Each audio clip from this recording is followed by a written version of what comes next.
আসসালামু আলাইকুম। নিনাস কিচেনে আপনাদের স্বাগত জানাচ্ছি। হাতে সময় নেই, আজ রান্না হবে ঝটপট। সেরকম একটি রেসিপি নিয়ে চলে এলাম। ছোট সময়ে এই সবজিটি আমি মোটেও পছন্দ করতাম না। ভাবতাম এই সবজিটি রুগীর খাবার, শুধু রুগীরা খাবে, আমরা কেন খাবো। তবে এখন এই সবজিটি আমার অন্য সব প্রিয় খাবারের মধ্যে একটি। হ্যাঁ বন্ধুরা, বলছি কাঁচকলার কথা। এই কাঁচকলা নানা রকম মাছ দিয়ে রান্না করলে যেমন ভালো লাগে, আবার ভর্তাও খেতে তেমনি ভালো লাগবে। কাঁচকলার এই সবজিটি রুটি পরোটা দিয়েও খাওয়া যাবে। আর ভাতের কথা কি বলবো, শুধু এইটুকু বলবো, লেবু কাঁচামরিচ দিয়ে খেয়ে দেখবেন, অসাধারণ লাগবে।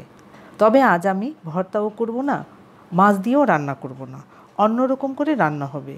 তো আসুন আমরা রান্নাটি সেরে ফেলি। এখন বাজারে হালি হিসেবে কলা বেচাকেনা হয় না সাধারণত। এই কাঁচকলাগুলো আমি কেজি হিসেবে কিনে এনেছি। এখানে 1 কেজি কাঁচকলা আছে। কলা দিয়ে রান্না হবে সবজি। কলাগুলো আমি ফ্রেশ দেখে কিনে এনেছি। আপনারাও চেষ্টা করবেন ফ্রেশ কলা কেনার জন্য। এই কাঁচকলাগুলো আগে ধুয়ে নিচ্ছি। কাঁচকলাগুলো দেখতেও ফ্রেশ। কলা কেটে নিচ্ছি। কলার 2 পাশ কেটে নিলাম। এবার মাঝে আরেকটি টুকরো দিলাম আমার খোসা ছাড়ানোর সুবিধার জন্য। আপনারা যদি পুরোটা খোসা ছাড়াতে পারেন তাহলে করে নিতে পারেন। খোসা ফেললাম। খোসা ফেলার সময় আমাদের একটু খেয়াল রাখতে হবে, কলার সবুজ অংশ যেন রেখে খোসা ফেলা হয়। এভাবে বাকিগুলোর খোসা ছাড়িয়ে নিচ্ছি। আমি চেষ্টা করেছি কলার সবুজ অংশ রাখার জন্য। এইরকম সবুজ অংশ রাখতে পারলে বেশি ভালো হবে। কাঁচকলাতে যে পরিমাণ আয়রন থাকে তা নষ্ট হয়ে যাওয়ার ভয় থাকে কম। প্রথমে যদিও আমি কলা ধুয়ে নিয়েছি, আবারও টুকরো করার আগে একবার ধুয়ে নিচ্ছি। এখন আমাদের ধারণা পাল্টেছে অনেক। কোন ধরনের সবজিতে কীরকম খাদ্যগুণ আছে তা আমাদের কিছু হলেও জানা আছে। কাঁচকলা এখন আর আমরা রুগীর খাবার বলি না। ধোয়া হলো, এবার টুকরো করে রাখবো। প্রথমে মাছ বরাবর টুকরো করলাম, তারপর আবার একটি টুকরো করে নিলাম, তারপর আবার একটি টুকরো করে দিলাম, এবার মাঝে আরেকটি টুকরো করে দিলাম। এইরকম করে সবগুলো টুকরো করে রাখছি। কাঁচকলা নিয়েছি আমি 3টি। এবার দেখুন কি করছি। দিচ্ছি আধা চা চামচ লবণ, আরও দিচ্ছি আধা চা চামচের একটু বেশি হলুদ গুঁড়া। এখনই চলে যাবেন না, পুরো ভিডিওটি দেখুন। মেখে রাখছি হলুদ লবণ টুকরো করা কলাতে। কাঁচকলা তো রান্না হবে, এই খোসাগুলো আমি ফেলে দেব না, ভর্তা করে ফেলবো। টিপস বলছি আপনাদের, আপনারা যে কোনো কলার খোসা ফেলে না দিয়ে টুকরো করে গাছের গোড়াতে দিবেন, গাছ সুন্দর হবে। আমি কোনো কলার খোসা ফেলে দিই না। রান্নার জন্য তেল দিলাম 2 টেবিল চামচ। আমি সরিষার তেল দিলাম, অন্য তেল দিয়েও রান্না করতে পারেন। লবণ দিলাম 1 চা চামচ। দিচ্ছি পেঁয়াজ বাটা 3 টেবিল চামচ। পেঁয়াজও কুচি করে দিতে পারেন ইচ্ছে হলে, সেই ক্ষেত্রে আপনারা 4 টেবিল চামচ পেঁয়াজ কুচি দিবেন।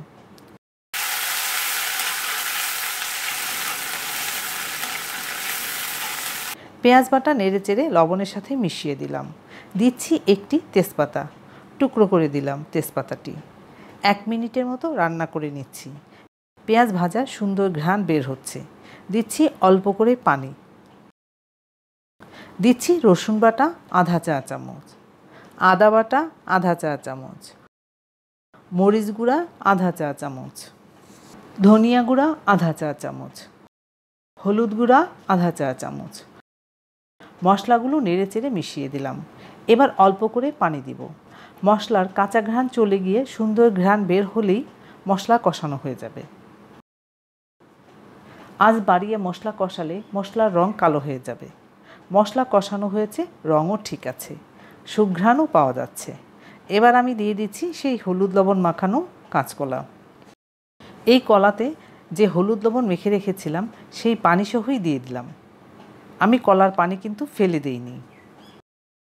হলুদ লবণ মাখানো কাঁচকলা যদি আমরা ধুয়ে নিতাম তাহলে পুষ্টিগুণ সব চলে যেত। চুলার আঁচ একটু বাড়িয়ে দিলাম। আমি যেভাবে রান্না করছি আপনারা এইভাবে রান্না করে দেখুন। কলা মশলার সাথে ভেজে নিচ্ছি 1 মিনিটের মতো। এবার আবার আঁচ কমিয়ে ঢেকে দিলাম। 2 মিনিট পর ফিরে এলাম। দেখুন কলার রং কালো হয়ে যায়নি। এবার দেব পানি। আমি 2 কাপ পানি দিলাম। কলা সেদ্ধ হয়ে রান্না হতে সময় লাগবে আমাদের 10 মিনিটের মতো, তবে পানি কম বেশি লাগতে পারে। আবারও ঢেকে দিলাম। ফুটে উঠেছে। 3 মিনিট পর ফিরে এলাম। একটু নেড়ে দেখি কলা সেদ্ধ হয়ে এসছে। চুলার আঁচ মাঝামাঝি করা ছিল, আরও একটু কমিয়ে ঢেকে রাখছি। এবার ফিরলাম ঠিক 4 মিনিট পর। দেখুন ঝোল অনেকটা ঘন হয়ে এসছে, সেদ্ধ হয়েছে কলা। চুলার আঁচ কমিয়ে দিলাম। এবার দিচ্ছি ভাজা জিরা গুঁড়া 1 চা চামচ, কাঁচা পাকা মরিচ দিলাম 4-5টি, নেড়ে চেড়ে আবারও ঢেকে দিচ্ছি। কাঁচা মরিচ আর ভাজা জিরা গুঁড়া দেওয়াতে দেখবেন কলার টেস্ট অনেক বাড়িয়ে দেবে। চুলার আঁচ বাড়ানো হয়নি। কিছুক্ষণ পর ফিরে এলাম। এবার আবার দেখি কলা পুরোপুরি সেদ্ধ হলো কিনা। কলা ঠিকমতো সেদ্ধ হয়েছে। আমি কলা সেদ্ধ করে গলিয়ে ফেলবো না। কলা সেদ্ধ হবে, তবে আস্ত থাকবে। শেষ ধাপে দিচ্ছি ধনিয়া পাতা ইচ্ছে মতো। একটু নেড়ে ঢেকে দেব আধা মিনিটের জন্য। ধনিয়া পাতা আপনাদের পছন্দ না হলে বাদ দিতে পারেন, তবে আমার খুব পছন্দ, তাই আমি ধনিয়া পাতা দিলাম। ধনিয়া পাতার ঘ্রাণ কলার সাথে মিশে যাবে। এবার চুলা বন্ধ করে দিলাম। আমাদের রান্না শেষ হলো। আপনারা যদি একটু ঝোল রাখতে চান তাহলে পানি বাড়িয়ে দিবেন। আমি এই রকম মাখা মাখা করব, তাই আর পানি বাড়িয়ে দিলাম না। দেখে নিলেন তো কিভাবে রান্না করে নিলাম। তাতে করে কলার রং কালো হলো না, আবার কলার পুষ্টিগুণও পুরোপুরি পাওয়া যাবে। আজ বিদায় নিচ্ছি, আবার দেখা হবে নতুন কোনো রেসিপি নিয়ে। ধন্যবাদ সবাইকে আমার ভিডিওটি দেখার জন্য। আপনারা ভালো থাকবেন সবাই।